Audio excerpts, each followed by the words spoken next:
Hey, Algebra 1, this is a factoring review. Very quickly, we're going through every strategy that we have discussed. The first one being, we are always going to be on the lookout for the greatest common factor, the biggest factor that every term has in common, and we always look for it first. We look for it first because it makes the term smaller and makes the rest of the problem easier.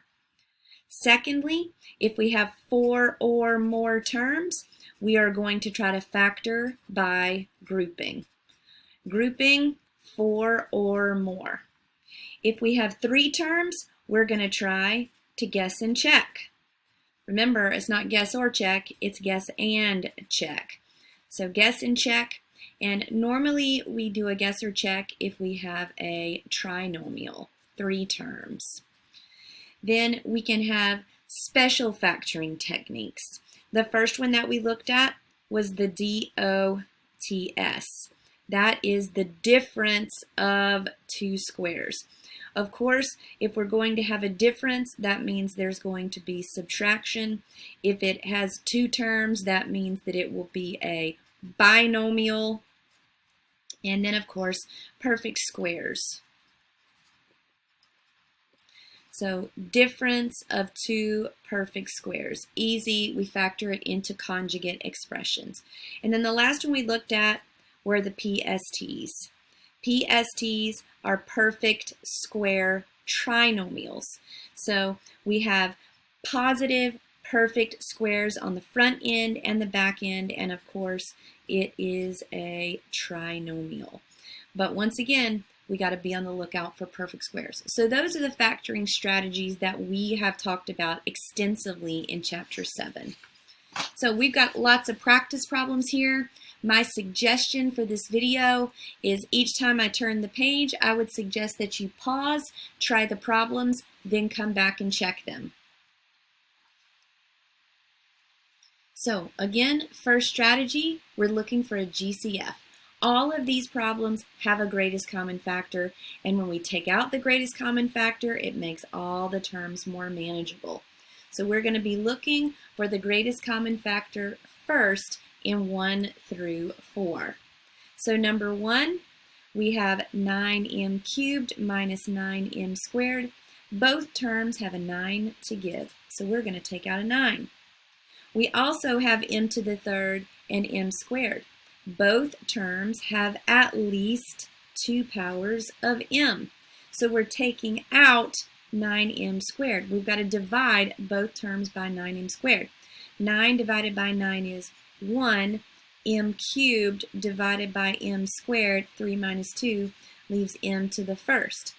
Minus 9 divided by 9 is 1. M squared divided by m squared is m to the 0, which is 1. So remember, you have to put the 1 there. It holds the spot, because if you multiply it back together, you should get what you started with. So to succinctly put the answer here, the GCF is 9m squared. What remains? M minus 1. That's your best, nice looking, cleaned up answer. Number 2. 1, 2, 3 terms. Doesn't matter how many terms it has, we're always looking for a GCF first. We have 12, 9, and 15. All are divisible by 3. W to the third, W to the first, W to the first. Each term has at least 1 power of W. T squared, T squared, T to the first. Each term has at least 1 power of T. We're going to go through and divide each term by 3WT. 12 divided by 3 is 4. T to the, or W to the third divided by W to the first is W squared. T squared divided by T, T to the first. Negative 9. Pay attention to the signs. Negative 9 divided by 3 is negative 3. W divided by W cancels. T squared divided by T, T to the first. Positive 15 divided by 3. Plus 5. W's cancel, T's cancel. So let's clean it up. Write the answer succinctly. 3WT, 4W squared T minus 3T plus 5. There's the GCF. That's the prime factor that remains. That's 1 and 2. Numbers 3 and 4. Number 3 and 4 have a very special greatest common factor. That greatest common factor is not a single term, but a binomial term. You need to be on the lookout for this because this is what it looks like after you've grouped something. So the C minus D is the common factor in both terms. Bring it to the front, and what's left over? Well, if you'll just cover up the C minus D, you can see what's left over. 2 plus 5W. And that is the answer. C minus D times 2 plus 5W. We do the same thing with number 4. Frankly, I think these are the easiest possible problems because the greatest common factor has like a flashing light over it. Bring that y plus z to the front. What's left over? 10x minus 3. There you go. Greatest common factor. Next, again, we're factoring by grouping when there are 4 or more terms in the polynomial. Split them down the middle and factor. So hit pause and factor these 4 problems.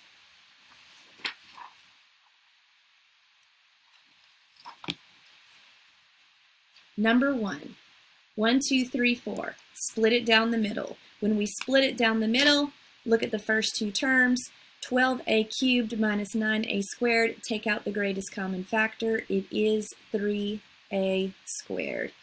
What's left? 12 divided by 3 is 4. A cubed divided by a is 1. 3 minus 2 is 1. Negative 9 divided by 3 is 3. A squared divided by a squared cancels. Next, do 4 and 3 have a common factor? The only one they have in common is positive 1. And since we have 4a minus 3 in the parentheses, we want 4a minus 3 in that set of parentheses. Now our greatest common factor is 4a minus 3, just like we saw on the last page. Bring it to the front. What's left over? 3a squared plus 1. That's the answer. We have factored by grouping. Number 2. Again, split it down the middle and factor by grouping. So 12n to the third, 4n squared. 4n squared is the greatest common factor. Bring it to the front. 3n plus 1. Again, same situation as the last one. We already have 3n plus 1. So bring it down and take out the 1. So what's the greatest common factor? The greatest common factor is 3n plus 1. Cover it. What's left? 4n squared plus 1.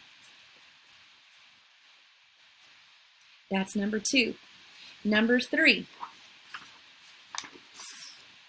Split it down the middle and factor by grouping. Now there's a minus. Remember that minus stays with the 56. That's important.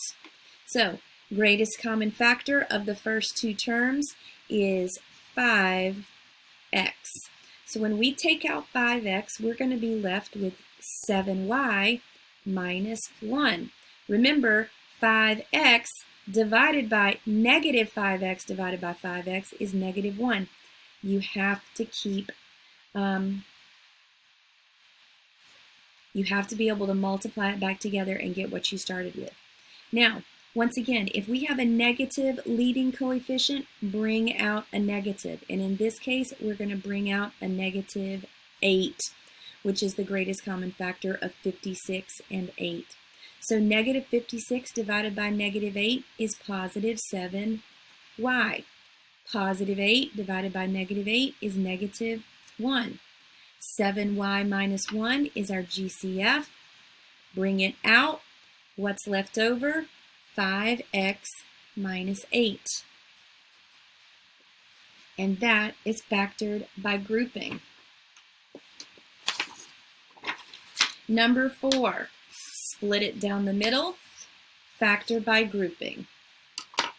1, 2, 3, 4, 4 terms, 4 or more terms, we're going to use grouping. Remember that sign stays with the 3n. The greatest common factor of 5n cubed and 10n squared is 5n squared. So 5n cubed divided by 5n squared leaves 1 power of n. Negative 10 divided by 5 is negative 2n squared, cancels with n squared. Go to the other side. We're going to take out a 3. 3n divided by 3 is n. Negative 6 divided by 3 is negative 2. Hopefully you are no longer surprised that we have exactly the same thing in both sets of parentheses. Bring it to the front, and what's left over? 5n squared plus 3. Factoring by grouping. We factor by grouping when there are 4 or more terms in the polynomial. Split it down the middle and factor. Next, if the polynomial has 3 terms, maybe you should guess and check. So pause the video, give these 6 problems a go.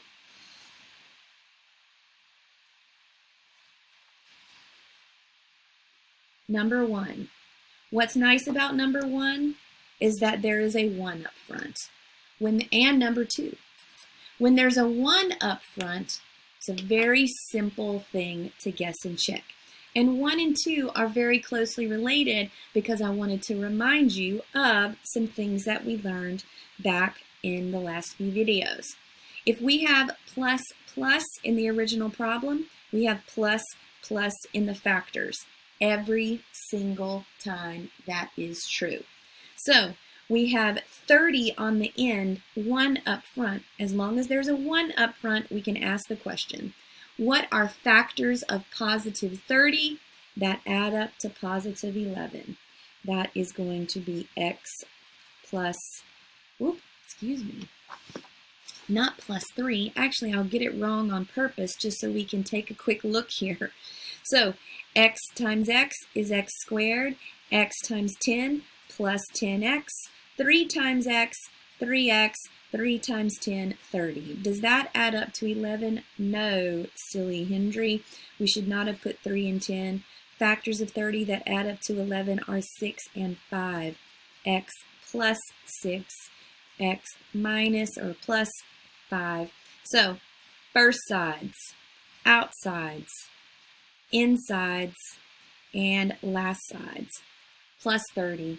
There's our 11x right in the middle as it should be. So x plus 6 times x minus 5. Now, if x squared minus 11x plus 30 is the other problem, should the signs be both pluses? No, they should both be minuses. And once again, we've already learned that if we have minus then plus, the factors will have minus minus every single time. So number 2, x minus 6, x minus 5, quick check, x squared minus 5x minus 6x plus 30. There's your negative 11 in the middle, and those are our factors. That's 1 and 2. 3. 3 again has the 1 up front, and as long as we have the 1 up front, we can ask the question regarding the final term. What are factors of negative 15 that add up to negative 2? Well, 1 and 15 and 3 and 5. Which one of these sets will ever in some way add up to 2? It's going to be that one, and it's going to be x minus 2 times x plus 3. That's our guess. Give it a quick check. First sides, outsides, insides, last sides. There's your negative 2. This is our factor pair. Number 4 has a 3 up front. So it's not as simple and straightforward as 1, 2, and 3. So we need a guess, but we're not going to guess foolishly. The good news is that 3 is a prime number. It only has one pair, 3x and 1x. 5 is a prime number. It only has one pair. Now take a look. If I put a 5 here and a 1 here, 3 times 5 is going to give me 15. which is really, really far from negative 2. So it doesn't make any sense to put the 5 there. It makes more sense to put the 5 here, the 1 here, and now we've got a 3x and a 5x when we do our outers and our inners. We want our 2 to be negative, therefore 5 needs to be negative, 1 needs to be positive. That's the thinking that I'm going through when I solve these problems. Do your check. First sides, outsides, insides, last sides. There's your negative 2x. Those are your factors. Keep going. 5 and 6. 5 and 6. Number 5 we've seen before. If we have a negative leading coefficient, we need to take out the negative 1 first. So bring out the negative 1. And this is what I was talking about back at the beginning when I said we should, oh, here it is, remember to look for any lurking GCFs. This negative up front is a lurking GCF. Actually, we need to take a better look because I think there's even something bigger lurking. If it's 12, 2, and 4, not only can we take out a negative 1, we can take out a negative 2 because all of those numbers are even. So, negative 12 divided by negative 2, 6x squared. Negative 2 divided by negative 2 plus x, positive 4 divided by negative 2 is negative 2. So by taking out the negative 2 as the greatest common factor, all of our numbers are smaller, which makes them more manageable. Now the GCF is part of the answer, so let's bring it out front and leave it there. Factors of 6, let's go 3x and 2x. Factors of 2, let's go 2 and 1. I want my middle term to be positive. So if this is 3 and this is 4, I need 4 to be positive and 1 to be negative. This is our guess. Remember, all we're checking is that part. So first sides, 3x times 2x, 6x squared. Outsides, minus 3x. Insides, plus 4x. Last sides, minus 2. There's your plus 1 in the middle, which means those are the factors. Let's keep going with number 6 right here. Again, look for those lurking GCFs. We've got one lurking if we have 5, 30, and 40. 5, 30, and 40 are all divisible by 5. So take out the 5. 5v squared divided by 5 is v squared. Negative 30 divided by 5 is negative 6v. And 40 divided by 5 is plus 8. So what are, 1 up front, what are factors of 8 that add up to negative 6? This one's simple after we take out the greatest common factor. Factors of positive 8 that add up to negative 6 are negative 2 and negative 4. Give it a quick check, leaving the 5 there. V times v is v squared, minus 4v, minus 2v, plus 8. There's your negative 6. These are your factors. So those are all your guess and check. Last page. Difference of two squares and perfect square trinomial. So DOTS. Notice all of these examples of the DOTS. They have two terms. They are binomials every single time. And every single one of them is a difference. A difference is what you get when you subtract. So what do we need to know? We need to know what perfect squares are. 25x squared is a perfect square. 81 is a perfect square. The square root of 25x squared is 5x. The square root of 81 is 9. One's a plus, one's a minus. These are conjugate factors. Go back and watch the DOTS video if you need more instruction. This is our guess. Give it a quick check. First sides, outsides, insides, and last sides. Did those middle terms cancel? One's negative, one's positive? Yes. Those are the correct factors. The difference of two squares are the easiest of all the problems. Next, number 2, 100a squared minus 49b squared.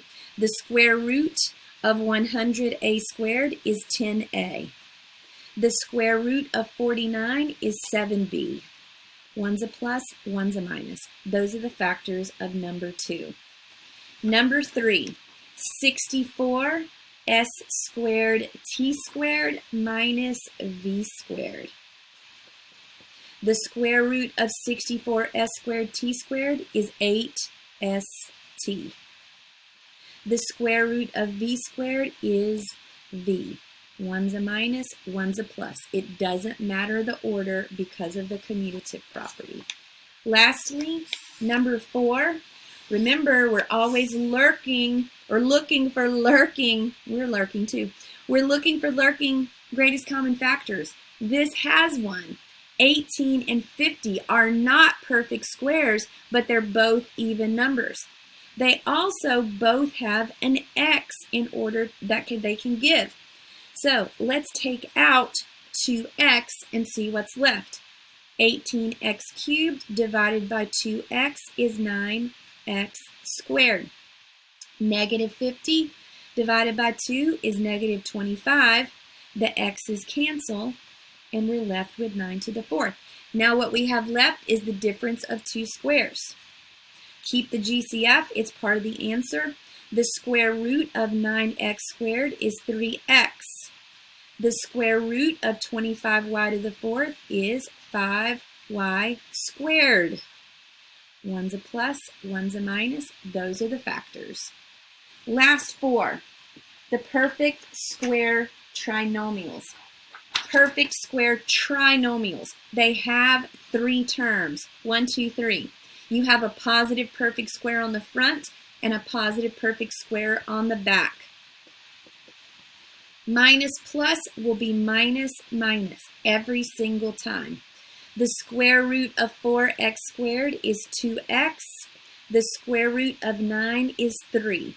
This is our guess. Our guess should be followed by a quick check to be sure that we have a correct middle term. First sides, outsides, insides, and the last sides. So that middle term should be doubling.